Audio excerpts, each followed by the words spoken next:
அந்த பாத்திரம் என்ன பேசுகிறது என்பதை வேறு சூழல்கள் மூலமாக அழகாக அவர் இயக்குனர் சொல்லிடுறாரு. முழுக்க இடஒதுக்கீடு காரணமாக இவங்கெல்லாம் மேலே இன்னைக்கு எங்களை சீரழிச்சுட்டு இருக்கான், முட்டா போயிருக்கு, அவன் இவங்கெல்லாம் ஒண்ணும் தெரியாது, நாய்ங்க அப்படிங்கிற மாதிரி தான் சொல்றாரு. என்ன எடுபடி ஒரு ஷூவை தொடச்சிட்டு வா அப்படின்னு தூக்கி எவ்வளவு ஒரு பேராண்மை உள்ளவராக காட்டப்படக்கூடிய ஒருவன் ஒரு கேவலமான ஒருவனுடைய அந்த பூட்ஸ் எடுத்துக்கொண்டு போய் அதை தொடச்சு கொண்டு வரக்கூடிய ஒரு காரியத்தை செய்யக்கூடியவனாக காட்டுறாங்க.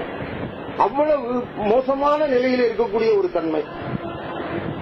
இன்னொன்னு பெண் பெண் அப்படிங்கிறது நமக்கு இல்லாத பெருமைகள் எல்லாம் சேர்த்து ஒரு வகையாக ஏற்றி வைத்து ஏமாற்றியதுங்கிறது ஒண்ணு.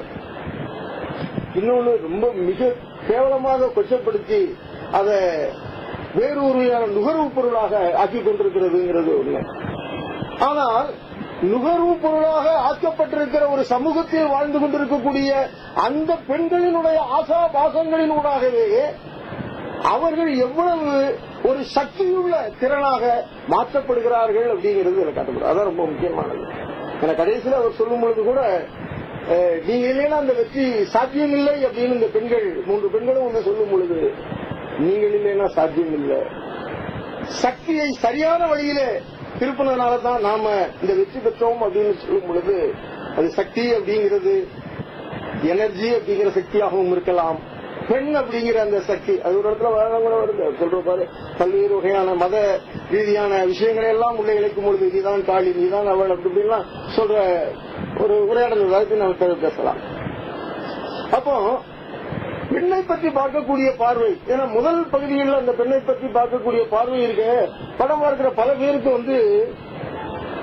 ஒரு வகையான எரிச்சலைத்தான் வந்திருக்கும்.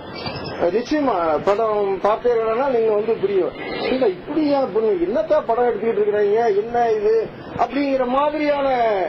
ஆனால் பின்னாடி அவர்கள் எப்படி மாறுகிறார்கள் என்கிற ஒரு தன்மை வரும் பொழுது அதான் இயங்கி எல்லா முரண்களையும் எப்படி சரியான வழியில நாம மேல கொண்டு செல்றதுங்கிறது இருக்குது பாருங்க. அது கொண்டு செல்லப்பட்டால் எல்லா சக்திகளுமே பயனுள்ள சக்திகளாகத்தான் ஆக முடியும் அப்படிங்கறத ரொம்ப அழகா. ஏன்னா பாடல்கள் ஆட்டங்கள் வேண்டுமானால் இல்லாமல் இருக்கலாம், அது எதற்காக வச்சிருக்காங்கிறது தெரியல. ஆனால் அவர்களுடைய பழக்க வழக்கங்கள், அவர்களுடைய உரையாடல்கள் எல்லாமே ஒரு வகையான ஒரு கொச்சித்தன்மையோடும் ஒரு இதாகவும் வேற ஒரு நெடியில அது நமக்கு தோன்றும் பொழுது இப்பேற்பட்ட பெண்களா இப்படி மாறினார்கள் என்கிற ஒரு பார்வையை கொடுக்கறதுங்கிறது பாருங்க, அது ரொம்ப முக்கியம். அப்படி காட்டப்பட்டிருக்கிறது அந்த பெண்கள் என்கிற நிலையிலே. மற்றபடி இன்னொன்னு முக்கியமா அவர் சொல்ற மாதிரி தமிழ் நிலத்துக்குள்ள அப்படின்னு ஒரு இது சொன்னீங்க. தமிழ்நாட்டில இருந்து தமிழ்நாடா என்னங்கிறதுங்கிறது அது இல்ல. இந்திய தேசம்ங்கிறது பேசப்படுகிறது.